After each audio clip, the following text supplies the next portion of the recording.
Fantasy Focus Football is presented by Geico. As we say hello and welcome, switch to Geico and see all the ways you could save. It's Friday, November 11th. It is Veterans Day. A special thank you to all those who have served, who are currently serving, and even those that will one day serve our great country. We gave a little tribute to Daniel yesterday. Certainly your father, Stephania, one of the great Americans you'll ever meet. In the Air Force during the Korean War. So proud of my daddy, who's still hanging in there at 91 years old. Papa Bell, who is an all-time great man and a fighter. His strength is unparalleled. We know that he has been powering through it this year, Stephania, and certainly the love that you share for him is a big reason why he has made it as far as he has.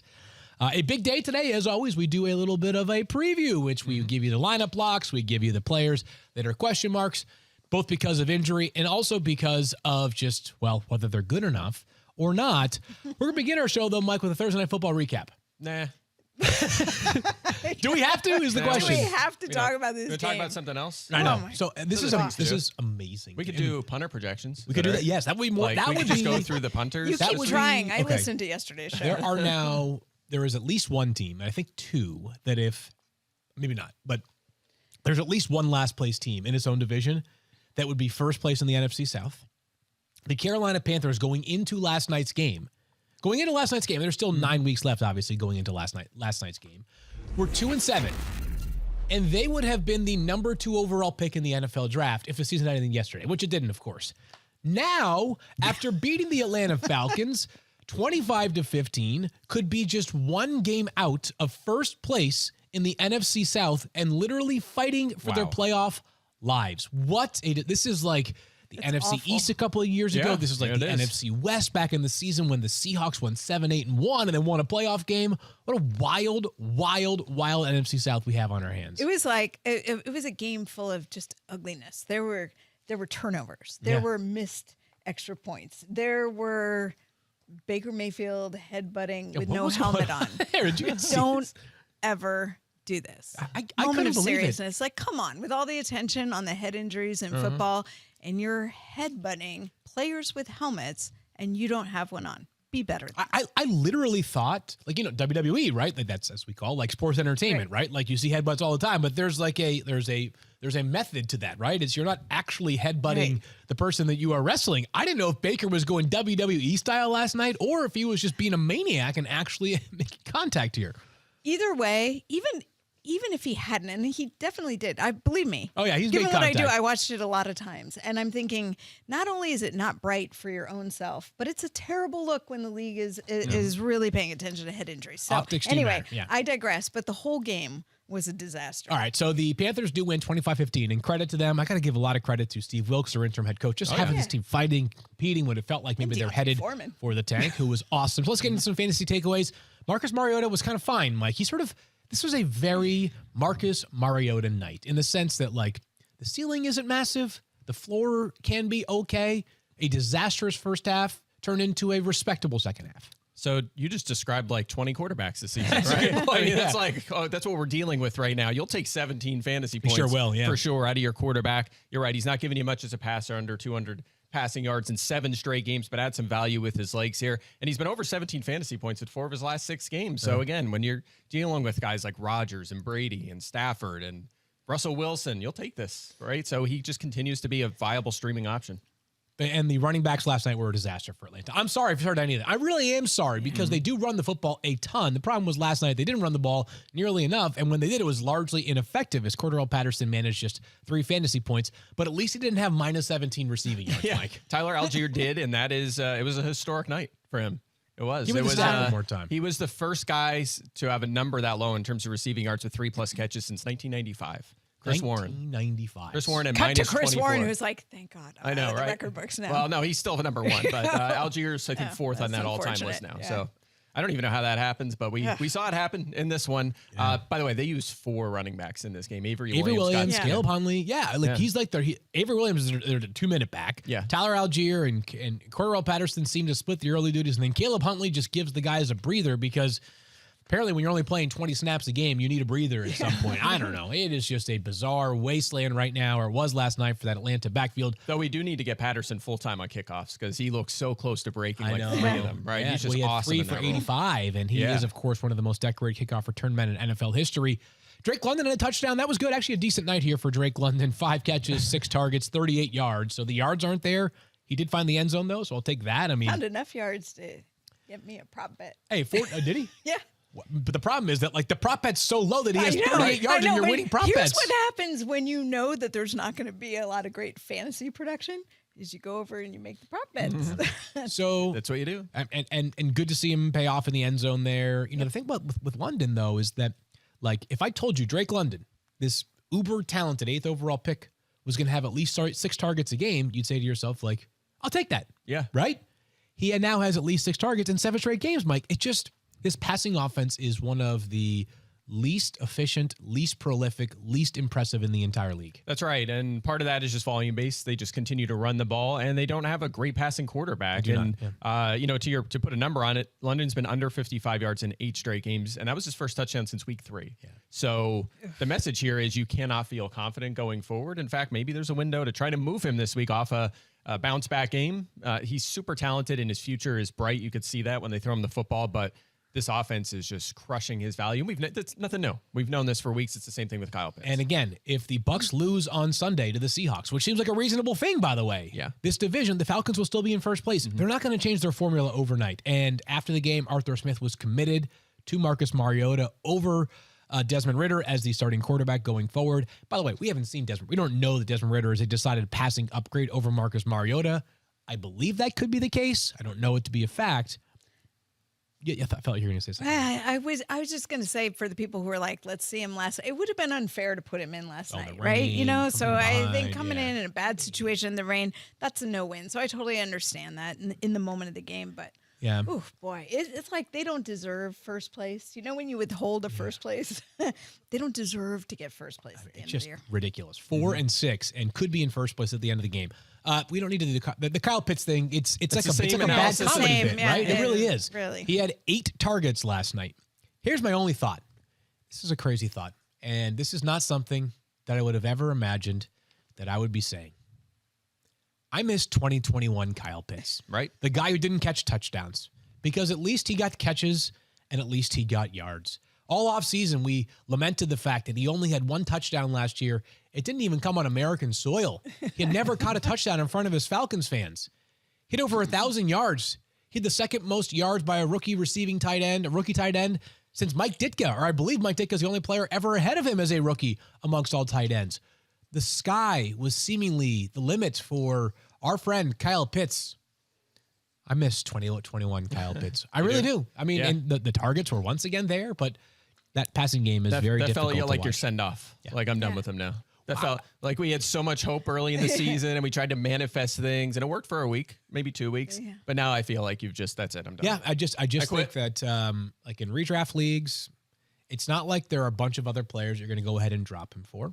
Yeah. In keeper leagues or dynasty leagues, obviously, I really do believe that when they have a quarterback in place who is a much more formidable passer, the Atlanta Falcons offense will look like what you'd expect it to look like with Kyle Pitts and Drake London and whoever else they add. How long will that take? But Stephania, that might be 2024. Exactly. And that's why I think this is going to be one of the most fascinating off-season conversations is how do we place Kyle Pitts in 2023? I hear you. It could be next year. You know, I think we're really wired to kind of like Ridder and Willis and these guys because for a while they were viewed as potential first-round picks. But when quarterbacks go on late day 2 and day 3, their odds of panning out are very, very slim. So we've seen Malik Willis now. He's thrown the ball like 3 times in 2 games for the Titans. So you get the sense of... Exactly. My point, though, is they might bring in a pocket quarterback next year. It might not be a great one, but it could be someone who's the 20th best quarterback in the league, but they throw it. They stand in the pocket, right? I don't know who that is.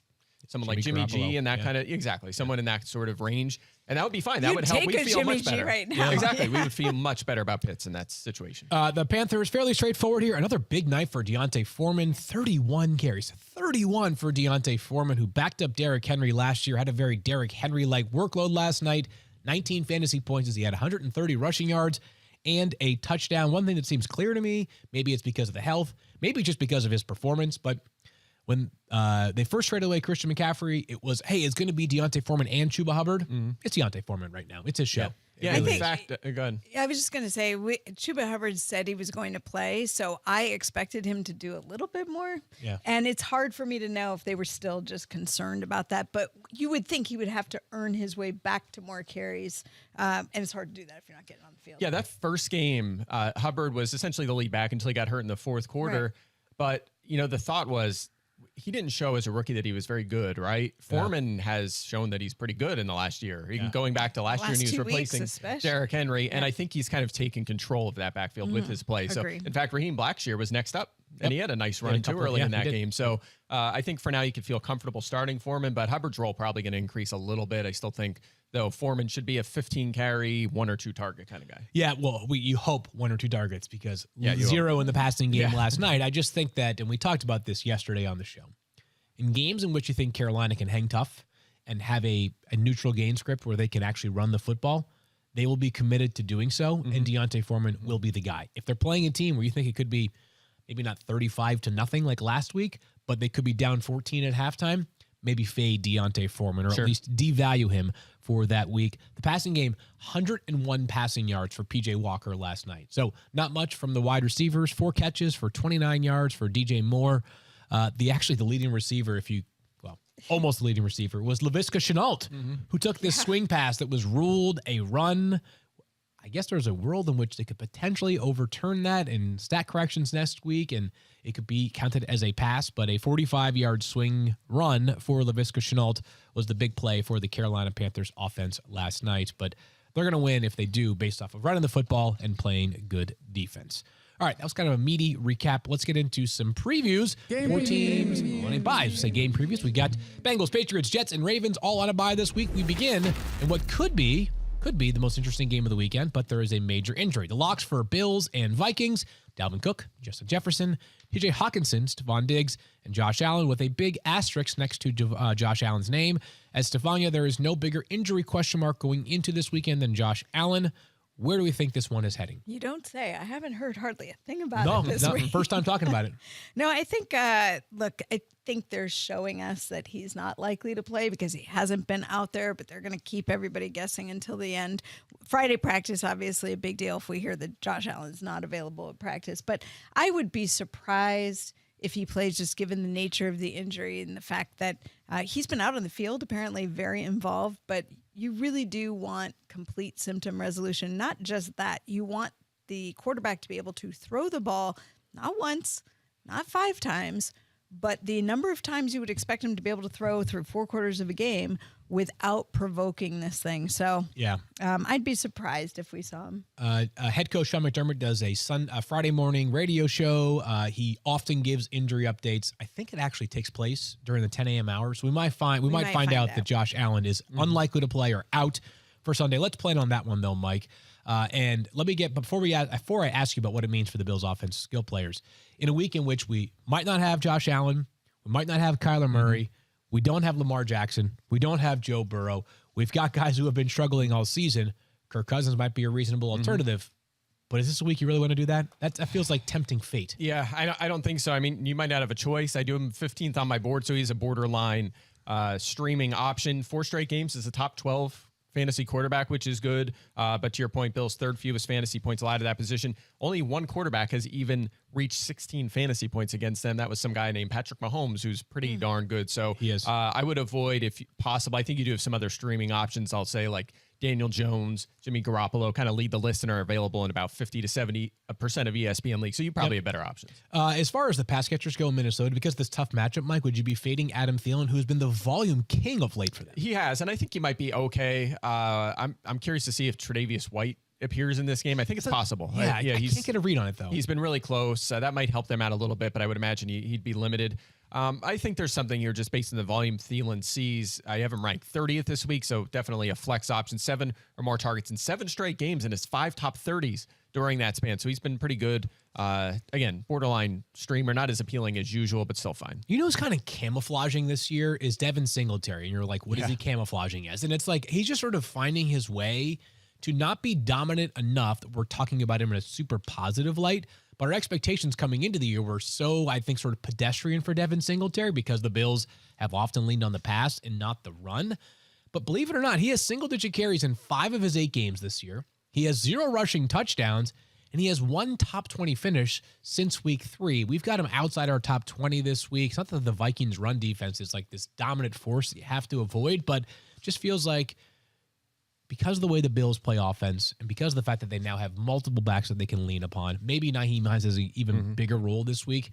It's hard to feel like Devin Singletary is a player you have to play every single Sunday. Yeah, I think best case scenario for Singletary is a 2-man backfield where he's the primary rusher with a couple targets and then Nyheim Hines is the primary pass catcher. That's probably best case scenario. But we also saw 4 carries and 4 targets from James Cook last week. So this could be a 3-headed attack. And we've been frustrated with that with Denver and Washington and, New England over the years, picking offense. So I definitely have some concerns there about him sustaining even potentially flex value. Yeah, good for real life, not so good for fantasy life. No doubt. Gabe Davis, Mike, just if it is Case Keenum, does it really move the needle in terms of how you value Gabe Davis? Like my argument would be, and I'd be curious where you land on this one, is he's already up and down with Josh Allen. Yeah. If he's up and down with Josh Allen, part of that is certainly that Josh Allen has this incredible arm that he can just chuck it 60 yards down the field and Gabe Davis might catch it, but it's a testament to the fact that his target share rarely surpasses 20%.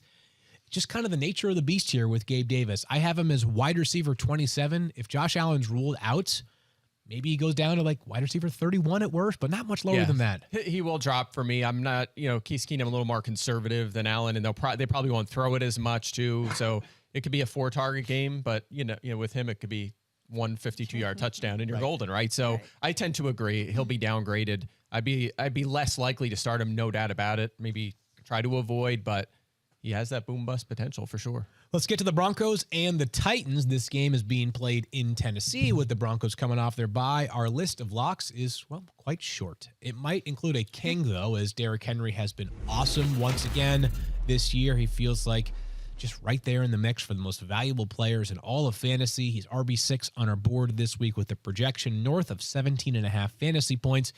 No injuries here, Stephania. Russell Wilson's not even on the injury report anymore. It's amazing. He's had 2 very threatening injuries, and he's not even on the injury report. I will say this, KJ Hamler, I think, is unlikely to play because of a hamstring injury. Went from little practice Wednesday to not practicing on Thursday, so it's 1 less receiver available.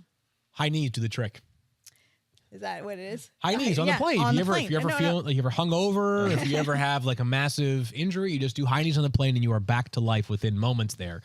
Broncos running backs, Mike, you have a choice. You can play none of them or one of them. What's your choice? None of them. If I had to pick one, Melvin Gordon is the flex, but I don't want any part of this. Remember, this is not the same backfield as 2 weeks ago. Chase Edmonds is here, and this could very well be a 3-headed attack. And the thing that worries me about Gordon is when we last saw them, Latavius Murray had the edge as the ball carrier. Melvin Gordon kind of dominated the pass routes. Well, what if Chase Edmonds takes on that passing down work? Where does that leave Melvin Gordon? So major concerns there with his backfield. Avoid if you can. Now, let's see whether one of them is inactive this week. Maybe it's Marlon Mack, but they do still have Marlon Mack on the roster. But I mean, if there's a surprise inactive, somebody to keep an eye on for Sunday. It's not a whole lot better for wide receivers, Mike, although at the beginning of the season, it looked like Cortland Sutton had become the go-to wide receiver. Of late, it feels like Jerry Jeudy. Jeudy now the preferred target amongst these Broncos pass catchers. Yeah, by the way, I think like after week 4 or 5, I sat in that chair and was like, Field, I'll give you this one. You were right. I was wrong. Now I'd like to reverse that. I no longer feel that way. It feels like I'm winning this one now. So I think that was a board bet. So was it? I think we made that board bet in the offseason. Okay. Yeah, Sutton versus Jeudy. So I wonder how many. Yeah, I mean, it's probably fairly close, right? Yeah, I think Judy's up like 10 points or something. It's close. Yeah.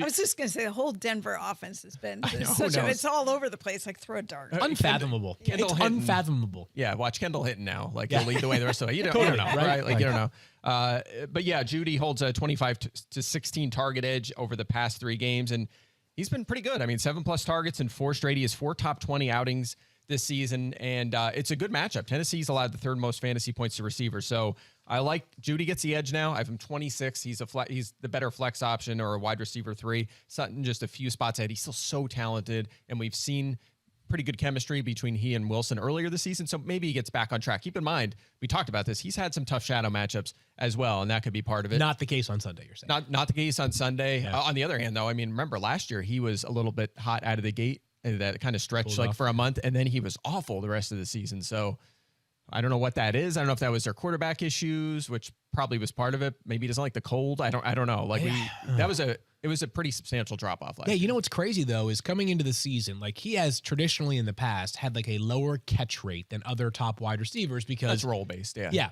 A, he goes down the field a lot. Vertical passes are a lot less likely to be completed. And B, his quarterbacks have stunk.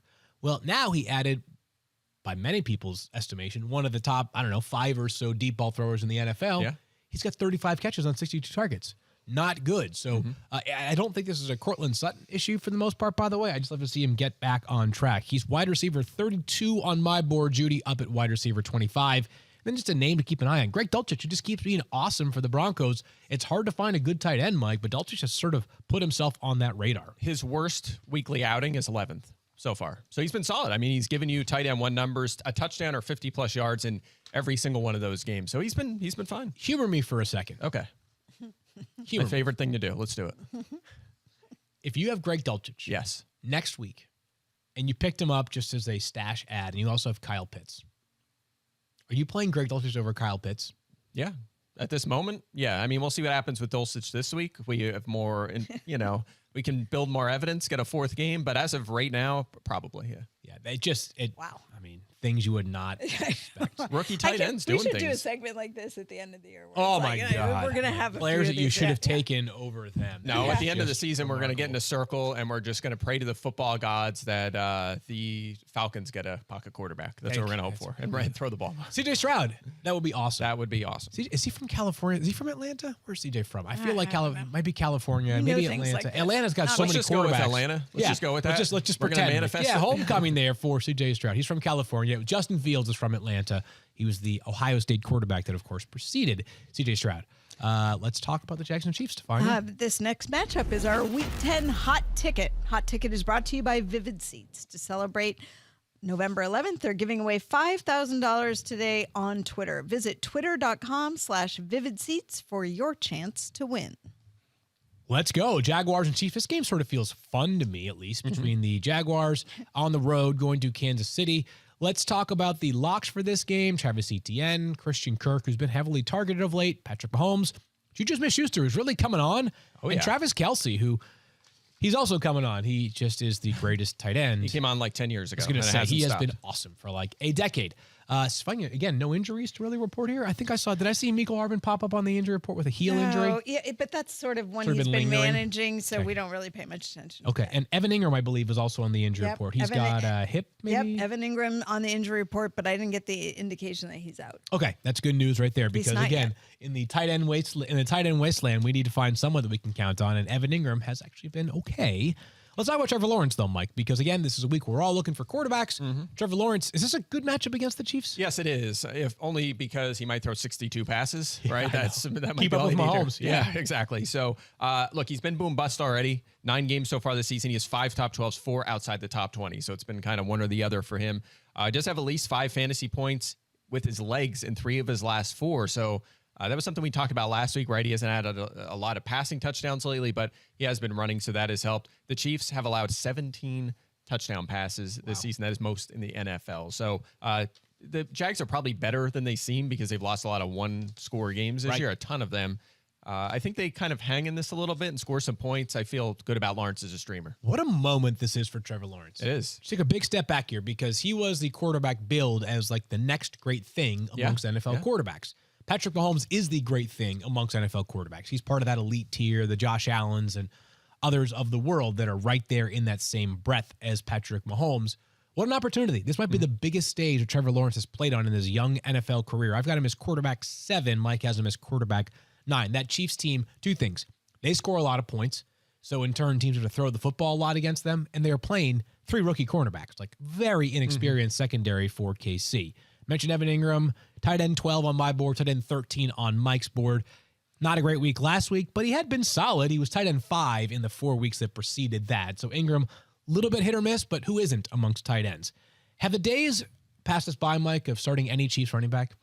Right now, yes. The last time they played, Jerick McKinnon played 63% of the snaps. So it's going to be game script dependent. They were trailing in that game, and it was the Tennessee game, and he was on the field quite a bit. If they're ahead in this one in Jacksonville, you might see more CH. You're going to see more Isaiah Pacheco in this one, I would imagine. Again, assuming they're leading, they're obviously favorites. But CEH has been under 40 yards and 10 fantasy points in 4 straight games. He just can't be trusted. If you start him, you're just hoping for a touchdown catch or something like that. But he's just not reliable right now. They're using 3 guys. I would go ahead and bypass any Chiefs running back. Like, Oh, one of them may well score a touchdown this weekend, but if you don't have to start a Chiefs running back, I would do my best to avoid that. An update on Josh Allen here in just a second. But before we get to that, Mike, Mecole Hardman's been good recently, too. Not quite as good as Juju Smith-Schuster. Before you talk about Mecole Hardman, I actually need to correct something because I just saw him on the injury report. I was assuming it was his heel, but it's actually an abdominal injury. So the fact he's not practicing with something new makes it a little more interesting as a potential absence for him. So what he's doing. If he does play, he has been good of late, Mike, but the target volume, not quite like Juju has just had crazy volume over the past 3 weeks.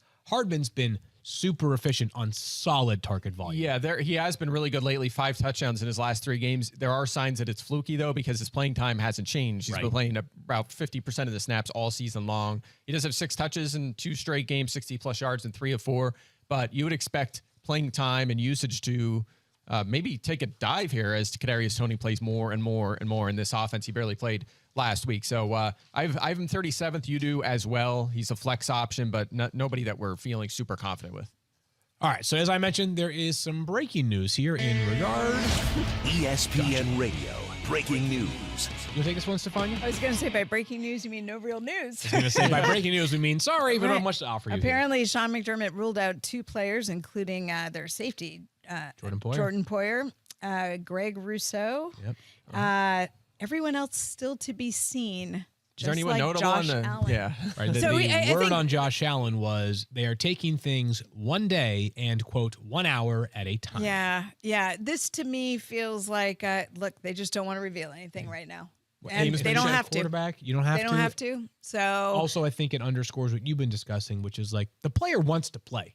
And he's a tough, determined young man. Yes. Whether he's allowed to play is a different question, but he wants to play. But the thing is, too, look, I mean, he could surprise us all and he could play. We don't all want to be talking on Monday about, boy, what if he'd just taken another week? So I think the thing is, this is truly an injury that has the potential to change over hours and days in terms of how much better you feel and the opportunity to go out there and prove something. So maybe they're going to let him throw today. Like maybe they might let him progress and see how he does. But I'm not buying it yet. Yeah, gamesmanship perhaps in play here. By the way, here's the good news. If Josh Allen does play, you know what to do. You're playing Josh Allen, you're playing Stephon Diggs, and you're rolling the dice on Gabe Davis. We'll come back and talk about the Browns and Dolphins. This game's kind of sneaky fun in just a moment. But first, Mike, tell us about Geico. Geico asks, how would you love a chance to save money on insurance? So much. Of course you would. And when it comes to great rates on insurance, Geico can help, like with insurance for your car, truck, motorcycle, boat, and RV. Even help with homeowners or renters coverage. Plus, add an easy-to-use mobile app. Available 24-hour roadside assistance and more. And Geico is an easy choice. Switch today and see all the ways you could save. It's easy. Simply go to geico.com or contact your local agent today. Make Little Caesars the official pizza sponsor of the NFL, part of your game day. Order online during their Pizza pregame 1 hour before NFL games and get ready for some football and fun. Choose your favorite Little Caesars pizza or pick the toppings you crave. Either way, you win.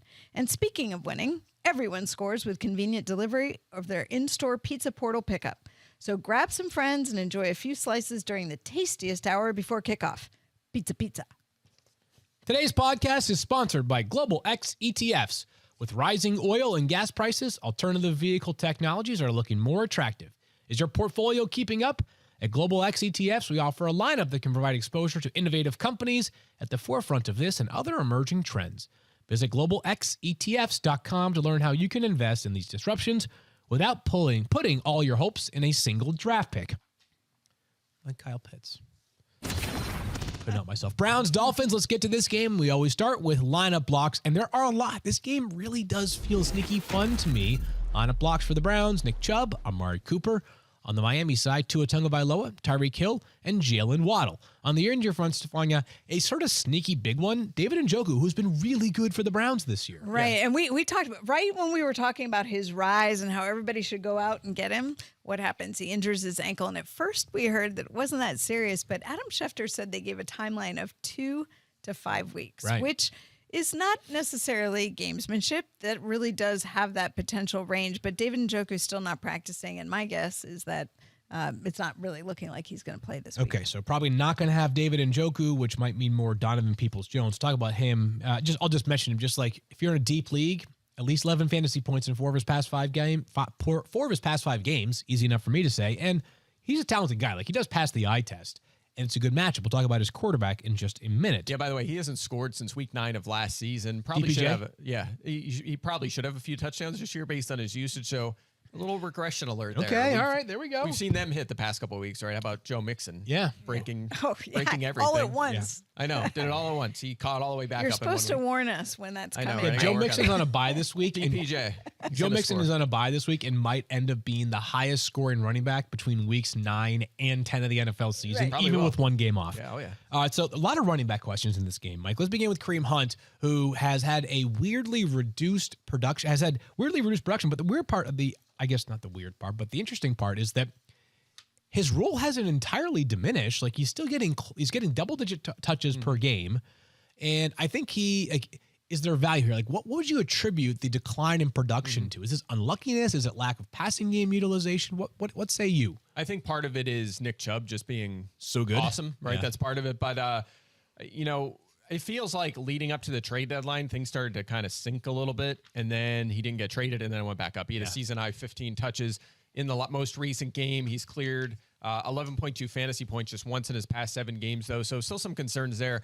I don't know if he has quite the upside that he's had in years past. It just hasn't been there, and Nick Chubb's obviously stealing a lot of work, including at the goal line. So Hunt, again, we have him ranked in the same spot, 31st, right? He is a flex option. If you're in a tough spot, hopefully you have somebody with more upside or some more appeal, but that's just kind of where he's going to hang the rest of the season, I think. He might carry some weight these next few weeks because of bye weeks, but otherwise probably a player that has less upside than your normal starter. On the Miami side, here's where it gets complicated. I don't think a lot of people are choosing between Raheem Mostert and Jeff Wilson Jr., but can you play Raheem Mostert after what we saw last week? I'd be a little nervous about it. He was outsnapped 27-24 in Wilson's debut with the Debut, team. yeah. That was not expected at all. A lot of the guys who were traded last week, including a guy like Chase Claypool, who was like the biggest name traded, was limited. Like, a lot of these guys were limited. He was not really at all. Or if he was, then he's going to take complete control of this backfield, which is really bad for Mostert. Wilson, number 1 in snaps and targets in the backfield, also tied Mostert in the carry department. This is a good matchup. The Browns' 5th most fantasy points and 2nd most touchdowns to running back. So I think Wilson is a good flex. Mostert less appealing.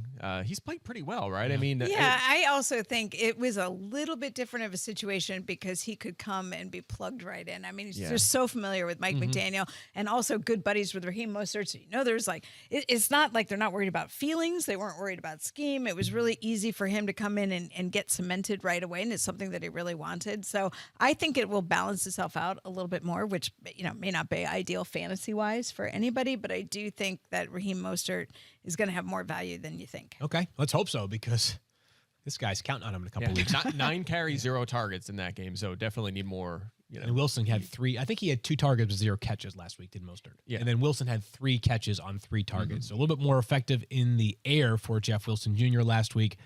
Last one, off script here, Mike. Jacoby Brissett, sneaky streaming option this week, because if you go and you open up his player profile and you look at his opponent for this upcoming week, you see Miami, and you see, in parentheses, 30 seconds, bright green, which means good matchup. They're worst amongst all teams against opposing quarterbacks this year. Would you consider playing him? Yeah, if you need a streamer or one of these quarterbacks like Kyler or Stafford or Josh Allen's out and you need to find someone, he's not the worst option. He's had some big throws, big games this season. It's not a guy you're going to feel super confident in, but could he throw 3 touchdowns against the team allowing the most fantasy points to quarterbacks, a team that they may be trailing throughout this game? Absolutely, for sure. And also Miami's quick strike, so it can mean a lot of plays for the other team too, for Cleveland. Definitely a streamer possibility. Revenge game narrative too. Don't forget don't forget that. You Former always need Dolphins that. quarterback Jacoby Brissett. Yep. DPJ touchdown from Jacoby Brissett sounds pretty good to me. It's happening. We're doing it. Okay, let's go to the Saints and the Steelers. This game being played in Pittsburgh. Pittsburgh coming off their bye. Locks fairly limited in this game. Alvin Kamara, Chris Olave, Pat Freiermuth. Oh, where's Najee? Where's Deontay Johnson? No major injuries, I don't think, Stephania, because with the Saints, it's like, Jarvis Landry's still hurt. Yeah, and he's still limited in practice, and you probably won't know until game day whether you're going to get him or not. And the Saints, even as disappointing as it's been, still potentially just 1 game back by the end of the week in the division.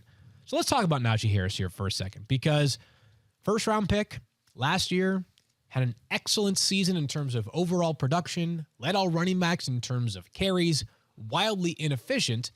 I thought the calculus coming into the season was, all right, he'll probably still catch a ton of passes, and I don't care whether he averages 3.3 yards per carry or 7.3 yards per carry. I would love the 7.3 yards per carry, but I knew that he wasn't a big play waiting to happen, and yet it's not working this year, Mike. What's going on here with Najee Harris? Does he still have enough value to be inside lineups this week? I think he does, because he has 14 or more touches in 7 straight games, and that's a respectable number, especially for a guy who was a top 5 scorer last year.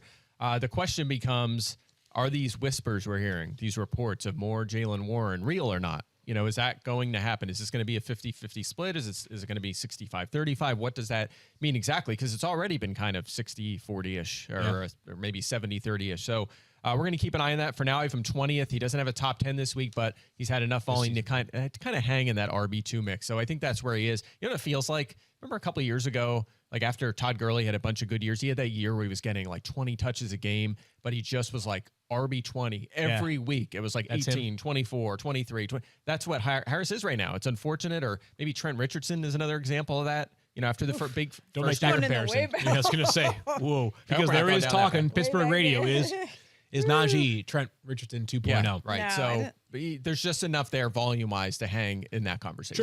Trivia for you guys. Okay. How long is the longest Steelers touchdown scored this season? Longest? Pass, rush, doesn't matter. Longest Steelers touchdown scored this season. 9 yards. No, I was going to guess it like in the 30s or something. 30-something yards. I have no idea. 8 yards. Oh. 8! What? 8! Come on. 8 yards. The Steelers have had not one big play that resulted in a touchdown this year. Really?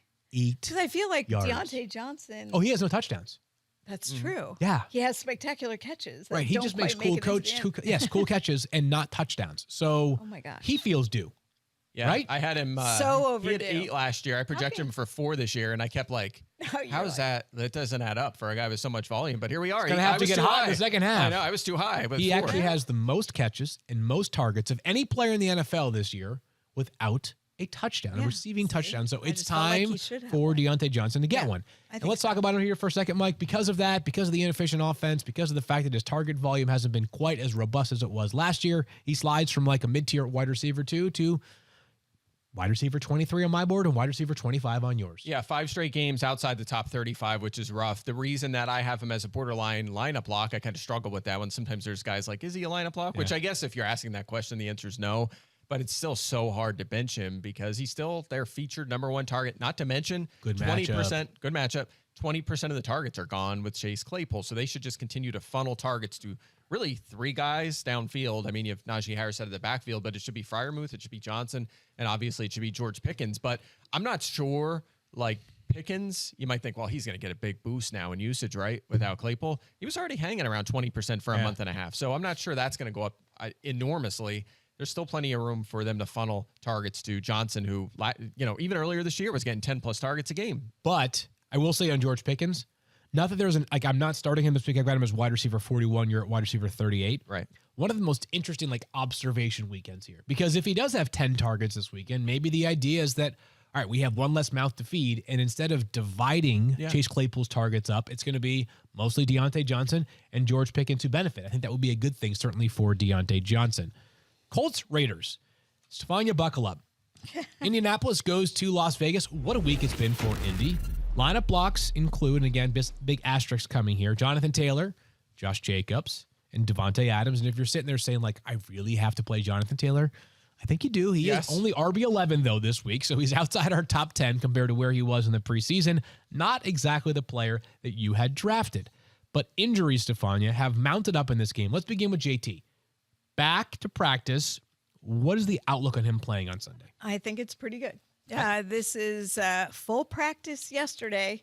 So I think as long as he comes back with no residual problems from a full practice on Thursday, this was kind of the goal. I think the team thought that he would miss last week, and they were aiming to get him back this week. I do expect Jonathan Taylor to play, and Deion Jackson not practicing. So it's not like Not looking great for him, and it's not like he's going to come in and take away from Jonathan Taylor. Interesting. Potentially. Yeah. So we shall see. How about my guy Jordan Wilkins coming off? He went from not being on a team to being on the practice squad within a few days to being activated to playing a substantial role behind Deion Jackson in that game. You may have noticed he was wearing Roback in the locker room last week. Might be the reason why he has been as successful as he has been. Love that guy. What a day it was, though, for the Las Vegas Raiders, Stephania. As Adam Schefter just kept breaking the news. Yesterday. Darren Waller, who this was Stephania like playing her violin on Twitter, telling us all season about these hamstring injuries that you just can't predict when they're going to go from unhealthy to healthy. And not a victory lap. No one wants to see I'm him, writing this postseason story that I've been planning. Okay. It's writing itself as each week goes along because there's a reason that the NFL put $4 million into a grant to study hamstring injuries, not only why they happen, but why there's such a recurrence rate of them. And so you keep hearing me say things like every club loses 2 to 3 players a year to a nagging injury. In other words, the player's still active, but they're up and down because the injury won't go away. We've already seen it with Keenan Allen. Now it's Darren Waller, who goes on injured reserve yesterday as a result of this left hamstring that's been problematic since week 5.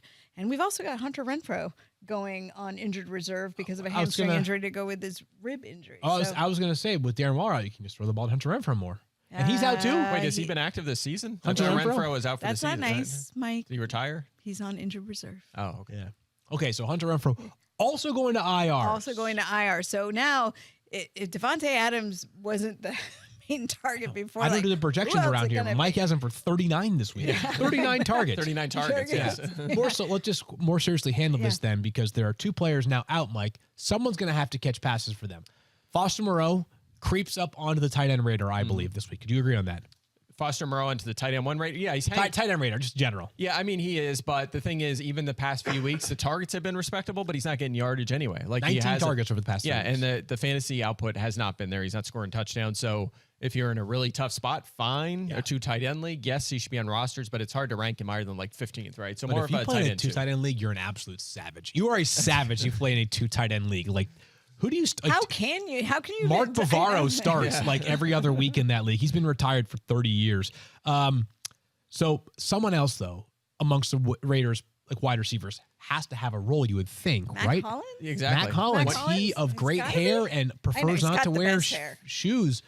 He's been good this year, Mike. Yeah, he has been up and down for sure, but he should have a stable, consistent targets. Now you would think probably in the Eagles 6 to 8. Yeah, absolutely, 6 to 8 per game, something like that. But here's the thing: you might think, okay, well, Adams is the 1, Renfrow is the 2. That's not the case. Matt Collins has been the 2 all season. Even when Renfrow's been healthy, right? Matt Collins has been running ahead of him on the overall end on the perimeter. So Hollins gets a boost here. Maybe a target or 2 a game, and he's definitely on at least the flex radar right now. He's available in a ton of leagues. If you're in a tough spot in a 12-team league, he's not the worst guy to add to your bench. And by the way, great individual matchup. You presume Devontae Adams, Stephon Gilmore, maybe a shadow there? Yep. Yeah, I would expect that. And I'll say this, though. The Colts overall, just terrific against receivers this year, right? No, so they're it's wasting not a great defensive season. Yeah, Let me say something here. It's like Denver, same thing. Yeah. Right. Yeah. You know, we always make jokes about like, yeah, I'm sure so-and-so's listening to our podcast. This might be the one time where like an NFL coach maybe is familiar with our show. So if Jeff Saturday, our as of like 5 days ago, ESPN colleague, is out there listening to this right now, Matt Ryan practiced fully yesterday. Yep. Sure did. You're auditioning for this job long term. You've got a group, an objectively really solid defense. You've got an offense that is not performing nearly to its capabilities. I don't know if it's going to happen or not. He already said Sam Ehlinger was a starter earlier this week, but I'd be playing Matt Ryan on Sunday. I get it. Listen. I know he was bad. 9 interceptions, but at least they could like advance the ball past the first down marker with Matt Ryan. I think they owe it to the team to play Matt Ryan. I tend to agree unless there's just something we don't know. Like it's just Ryan just can't. There's something going on there that he's not there anymore. He's presumably healthy. He's practiced some getting healthy anyway. You won't find a better teammate than Matt Ryan in football. I can't imagine he's like been a dog behind the scenes. Like maybe that happens. It wouldn't stun me, put it that way. I know he said Sam Ehlinger earlier in the week, but when someone asked him, it was sort of just like, yeah, it's going to be Sam again, right? Jim Irsay, I know you're pulling a lot of levers right now, but dude, if you want your team to be respectable, play the veteran. I know he's not perfect, but I kind of feel like too with our friend Jeff going back there. So I have learned a lot about offensive line play from just talking to Jeff. One of the benefits of working here is we have these colleagues, and so you can pick their brain all the time. Right. And he always talks about the chemistry and working together. And we know that the offensive line in Indy has been incredibly disappointing. So I thought maybe, just maybe, his focus is getting that group together, because that's certainly a place where they're going to listen to him. He's going to have an impact. He knows what he's talking about. You get Matt Ryan back. You get a healthy Jonathan Taylor. Maybe we can turn this offensive thing around. And I'll say this, Matt Ryan starts, which again, right now it doesn't seem like that's going to happen, but in case our instincts or our desire comes to life, I'll play Michael Pittman. If not, I'm fading him. Yeah. It's just so bad right now. Right. So bad. Like that game last week was I didn't know if Matthew Judon played for the Colts or the Patriots last week because he spent more time on the Colts side of the ball than the Patriots side of the ball. Yeah, Pittman hasn't scored since week 1. It's been a rough go. The targets were high when Ryan was there, but now with Ellinger, they're just not going to throw it enough. So I'm with you. I'd say right now it's probably like 50-50 on the week 11 starter for them, right?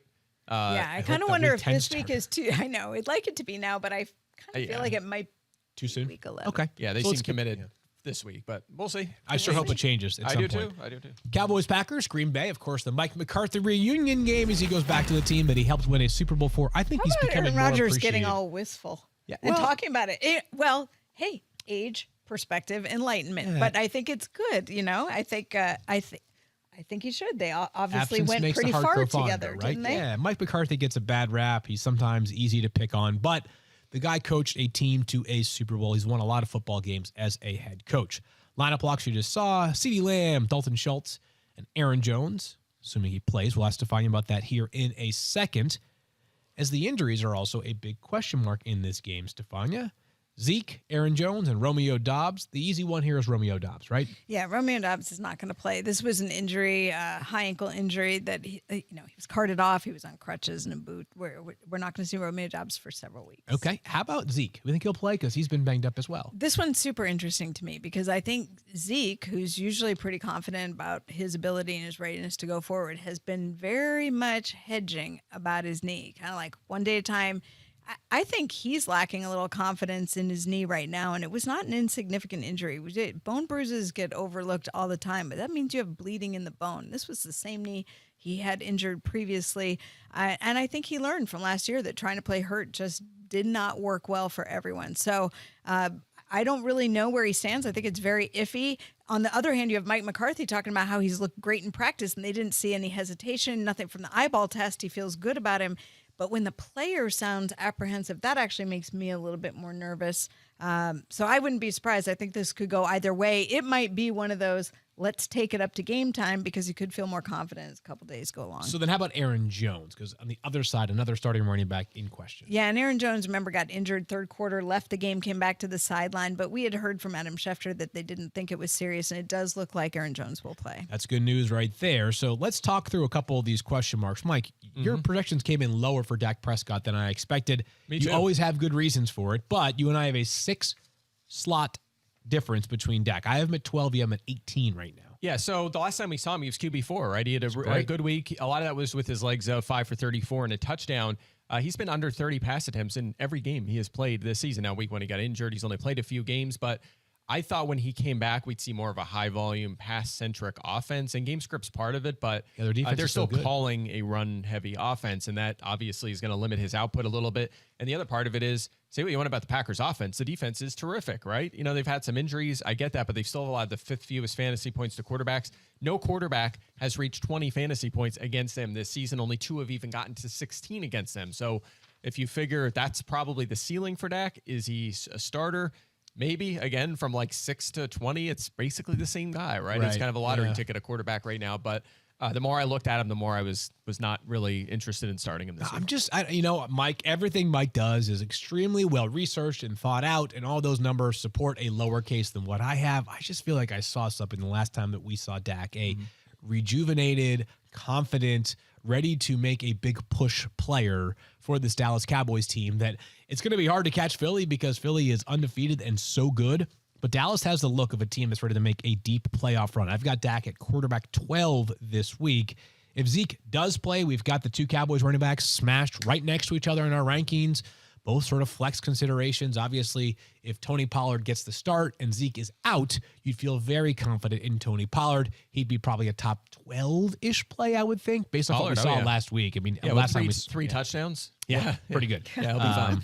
And then A.J. Dillon, in the unlikely event that Aaron Jones sits, obviously would be a strong option. If he does not play, he rests outside if Jones does play, Dillon rests outside our top 30. Allen Lazard, going to play again, it sounds like, and he is right there as a top 20-ish wide receiver. Oh, yeah. He's been awesome. He just catches touchdowns. That's all he does. He's the one. He's the trusted one. The lizard. He just keeps catching touchdowns. Let's go to Cardinals and Rams, this game being played in Los Angeles. As far as lineup blocks go, most of them come from one side. Kyler Murray, more on him in a second. DeAndre Hopkins, Zach Ertz, all for Arizona. And then, of course, Cooper Kupp for the Los Angeles Rams. But two quarterbacks in question here, Stephania. Let's start with Kyler Murray. Yeah, the NFL doesn't like this. Nope, when the quarterbacks are injured, that is not fun. And Kyler Murray, dealing with a hamstring injury, had everybody nervous on Wednesday, was practicing on Thursday. So I still think Kyler will be available. We don't know how serious this is, though. And running is so much a part of his game that you wonder if it will change the way he plays. And how about Matthew Stafford, who, of course, not on the fantasy radar, but still helps the rest of the passing offense? Well, it changes the game if he's not playing and he's dealing with being in the concussion protocol. It's sort of interesting. Didn't appear in the protocol or reported until Wednesday, but Sean McVay noting that he had some symptoms afterwards, that when the medical staff was checking in with him after the game, felt like he needed to go through the phases of the protocol. So one of those where they didn't officially diagnose it as a concussion, but they felt it was prudent to go through the protocol. And as a result, that means he has to clear all the steps before being eligible to play. All right, Mike, let's talk about just if he doesn't play. Cooper Kupp just drops maybe a slot or two in wide receiver rank. He's not dramatically, right? Yeah, you could start, and I'm starting Cooper Kupp. Like, how do you bench that guy, right? If you start, you're going to throw it to him like 20 times, right? Not bad. Yeah. So, I mean, I think as anyone I say, would, right? As I said last week during the game, I have no clue how Cooper Kupp is the only thing that matters in the Rams offense, and he's always wide open. I know. It makes no sense to me. Like, I know. Put three guys on him. Literally, box and one him. I don't care. Do whatever it takes to neutralize him. It is. Let somebody else beat you in that offense. On the Cardinals side, I thought that what we saw from James Conner was pretty instructive last week. Mikey back, he's healthy, that's all good. And he was the guy last week. No Eno Benjamin. He was kind of relegated to a backup role. That's exactly right. 72% of the snaps, 44 snaps out of 61. I didn't expect that. I thought they limited him after missing essentially a full month, and considering he's left multiple games injured this season. So that surprised me. That's good for his value. Of course, that's why we have him ranked as a borderline top 20 play, but he hasn't scored since week 1. Yeah. He's one of the running backs with the highest likelihood to leave the game injured, because we've seen it from him so many times over the years. And think about this. We need a stat about that. Could there have been any more obvious? And I know that some in the community disagreed with me. This was the most obvious regression bust player in all of fantasy. Touchdown-wise, but also without Chase Edmonds and only Eno there, and they signed Darrell Williams late. You thought at least he would be playing 70% of the snaps this season. Yes, but still, like, inefficient runner, wasn't going to score nearly as many touchdowns, was going to miss at least some games because he has in every season of his career. DeAndre Hopkins back and play, like, most obvious regression candidate in all fantasy. And now, by the way, he's fine now, right? He's a low-end RB2 consideration. Yeah, and go ahead. We should have known on this one. I guess so. Yeah, I hear what you're saying. There was just a lot of positives there too for when he is on the field, but really tough matchup, by the way. Yeah. The only running back to reach 15 fantasy points against the Rams this season was Christian McCaffrey. He's the only one to do it. So who's he play for? 49. Yeah, how's that feel to say? Pretty good. So good. And then for the rest of this game here, Rondale Moore right in that wide receiver 3-4 radar over the past couple weeks. He's been really good. He's actually been wide receiver 7 over the past 2 weeks. Yeah. Big thing for here is, like, just play him in the slot, Arizona. Like, let him be a guy playing at or near the line of scrimmage. Don't be throwing vertical threats, shots down the field to him, or goal line fades. Like, that's not what Rondale Moore was built for, right? Yeah, 8+ targets in 4 of his last 5. The exception was one catch for 31 yards against Seattle, right? The game he played on the perimeter. Right, yeah. Right. Here's a good idea. Like, hey, we have Mike Evans, and we're going to run like 19 bubble screen to them. No, he's 6'5", 230 pounds. Like, let Mike Evans be the dominator that he is. Oh, yeah. Good job by you, Tampa. If you're playing a Rams running back, my best to you. Good luck. Do we think Kyron Williams will play on Sunday, though?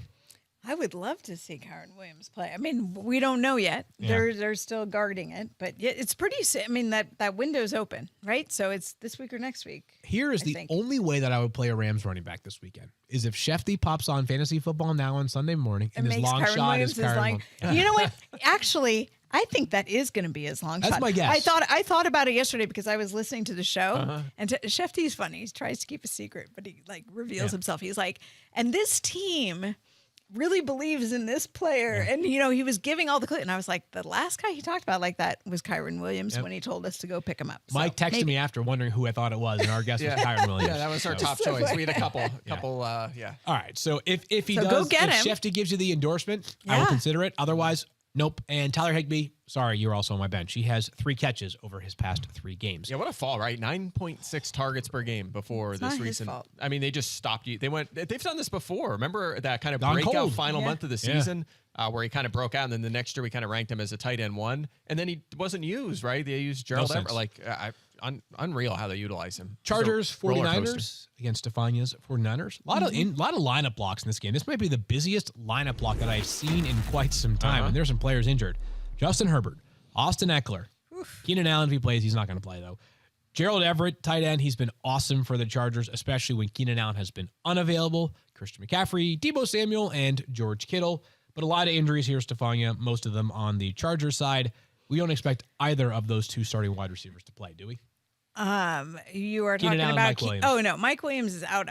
Keenan Allen has been up and down as we've talked about this hamstring injury before and still not practicing. Not Remember, practicing, he yeah. said this time, I'm not coming back till I'm 100%. When he came back and played last time, he said he felt great, but he knew he couldn't be fully explosive, so he really wasn't 100%. There's this sense now, and this happens, I'm telling you, this happens with athletes all the time. If they start to feel that apprehension in their hands, they're like, nope, I want to feel like I'm 100% and I can totally cut loose when I get on the field. Unfortunately, that's not always easy to predict. Does sound like, though, that they will have Deebo Samuel on the San Francisco side here, Stephania. Yes, sounds like Deebo will be back. He was a full participant in practice. He, too, coming off a hamstring injury, so always a little bit nervous. But Deebo talking about just how exciting it is for him to have Christian McCaffrey. I bet he's like, thank goodness, because in a way it alleviates some of the workload pressure on him, yet they can still both be fully productive.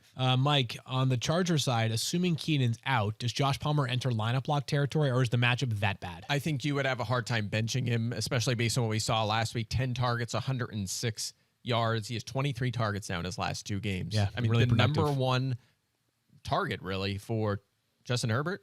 You're benching that player? No Nope, way. I'm No not. way. Yeah, and We got to start him. deeper league, I do think that once again DeAndre Carter sneaks onto that flex radar. In a deeper league, only just because the volume should be good. He had 5 catches last week. Not a big touchdown threat, DeAndre Carter is, but still a useful player in that offense if you are stretched thin for options.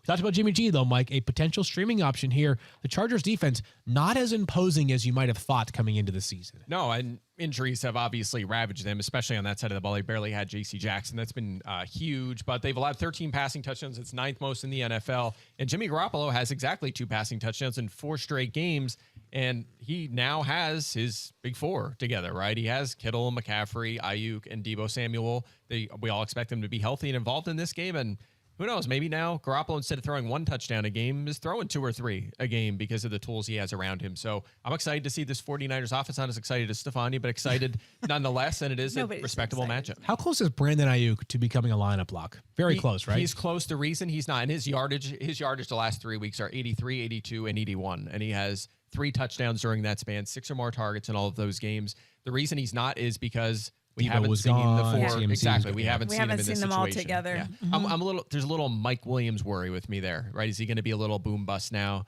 with him? You know, if it's working with McCaffrey, or they're able to run with McCaffrey, or it's a Kittle game, as we've come to learn that Right. he's really boom buster, or it's a Debo game, right? Ayuk could disappear at times. That worries me a little. I'm so excited. Sunday night football. Oh, it's gonna be. What a great football weekend No you have on tap. competition for You've had a that great game. football weekend. Sunday You've night. got Saturday. Yes, Princeton plays Yale. Undefeated Princeton is playing deal. at Yeah. Yale. Yeah. And it will feature Andre Yosevas, who just accepted his invite to the Senior Bowl. Yay, so excited to see an Ivy Leaguer going to the Senior Bowl. It's He's a baller. fantastic. Yeah, first time in 6 Yeah, wide years. receiver. First Check him- Ivy yes, Leaguer in 6 years. He will be so your next big fantasy star. respect to Andre. Can't wait to see him down there in Mobile. And go And- Princeton. Let's Yeah. go undefeated and win the Ivy title. Beat Yale. Wesleyan has a chance to upset Trinity's perfect season tomorrow. See? There you go. Hartford, Connecticut, the place to be tomorrow for some good football. Let's wrap up our previews with the Commanders going to Philadelphia. Mike's hometown to play the Eagles. Mike's preferred team. They are undefeated. This is never lost. Mike's big football game. That's right. Lineup blocks here. Terry McLaurin, Jalen Hurts, Miles Sanders, A.J. Brown, and Dallas Goedert. A lot of players on that Philly side. And, Mike, I just want to make something very clear. Terry McLaurin may draw the I was going to say Jalen Hurts. He does not play quarterback. Darius Slay Shadow, he's actually handled that pretty well recently. Yeah, he was fine earlier this season. I believe he was over 100 yards in the first meeting, so he's been fine. Before that, Slay had his number a little bit, and then McLaurin has kind of picked it up as of late, so I'm not too worried about it. The Eagles, obviously, their pass defense is fantastic. That makes you nervous about this group across the board, but McLaurin, the volume he's seeing, especially with Taylor Heineke, you could start him. And Stephania, injury front, only one really here, which is J.D. McKissick for the Commanders. Who didn't play last week because of a neck injury and has not practiced yet. Granted, Monday night game, you only have the one-day Thursday practice, but so far there's nothing positive as far as J.D. McKissick for this week. As far as question marks in this game are concerned, Mike, Antonio Gibson kind of has, I think, settled in as the running back that you would prefer to play for the Commanders, continues to be very busy in the passing game. Yeah, he has 13 or more touches in 3 straight games, has hit 16 fantasy points in 2 of those outings, so he's been solid. And last week without McKissick, the snaps were actually a little closer than I thought. I thought Gibson would have a wider gap, but it still was at 34 to 28, and in pass routes, 18 to 9 in that department. So he will be the primary pass catcher. If he sees 4 or 5 targets, which is in range, as well as 10 to 12 carries, he's going to be fine from a fantasy standpoint. I have him 29th on my board. Actually, I think I moved him up a little bit with McKissick now looking doubtful, so he'll probably end up closer to 20. And then as for Brian Robinson, again, you're hoping for a touchdown. You're probably looking at, again, like 12 carries and maybe a target. If you're lucky, you'll get a target out of him. Yeah. You just need a touchdown if you start him. More appealing as a flex and non-PPR. Number 2 wide receivers are sort of question marks here. Curtis Samuel, lower ceiling, I think, than Devontae Smith, which is why Samuel is much closer to wide receiver 40. Devontae Smith, I mean, I think we figured it out, right, with Devontae Smith. And by figure it out, I mean, we have no clue in the sense that, like, super talented, right? Plays an effective passing offense. But it's hard to predict when he's going to have dud games. It seems that he does not have a lot of like 6 for 72-yard games. He seems to have either like 8 catches for 107 yards and a touchdown, or 2 for 22 like last week, which is why he nets out as a wide receiver 3, maybe a strong end wide receiver 2 in a deeper league. He's wide receiver 26 on my board. Yeah, under 45 yards in 4 of his last 5 games. He's had some explosive big games, and they've kind of come when A.J. Brown has had a down game, right? But narrative possibility. He turns 24 years old on Monday. Wow. The game is on Monday. So could 24 fantasy points on his 24th birthday. Could this be a Devontae game where they're like, all right, AJ, we're going to give you a break, get the ball into Smith's hands? Maybe. If it happens, you guys can all credit Mike Clay for having that now nugget ready. Kyle. I think Kyle Soppe gets credit for that Shout one. out to Kyle. Good stuff. By the way, Kyle told me yesterday he took German for like several years back in the day. Kyle, do you have any phrases that you can recite right now to wrap up the show here? No, of course I don't. That was 15 years ago, Phil. I can understand it to some degree, and like on the broadcast, maybe I'll hear a thing. But if you're gonna get me to speak German, you're crazy. Isn't Eins, fein, drei, Zufen, isn't that like the drinking cheer in Germany? I mean, of course, the most worldly person I know, Stephania, can just bust out some German on the spot here. I just tried this. Somehow that's... She was counting. That was a good start. Yeah, it's 1, 2, 3, drink. I think that's what that is. Like, which is an important thing to know if you're going to the football game that's going to be in Munich. Los Gets, I think, is a phrase. That's I don't know. That means like great job or something. I don't know. I know the drinking phrase. Yeah. Make of that what you will. I was going to say, Stephania, the Yale game tomorrow, Yale-Princeton game tomorrow, sounds like it could be a lot of fun if you go tailgate. Sorry, with Stephania. That's right. You'll be there early. 10:30. Good luck to the Princeton Tigers. More importantly, good luck to the Wesleyan Cardinals. Upset City, let's go. We are back on Sunday night. You'll have the podcast Monday morning. In the meantime, though, Fantasy Football Now will be available 10 a.m. Eastern Time. We're going to start on ESPN2, flip over to ESPN News for the back half of the show because of the F1 race. But we promise we'll give you all the stuff that you are used to. For Mike and Kyle and Stephania, I am Phil. We'll talk to you guys again on Sunday. Thank you again to all of our veterans for all your incredible service. Thank you for your service. Thank you. Next year, we're doing FF Now and F1 together. Yeah. My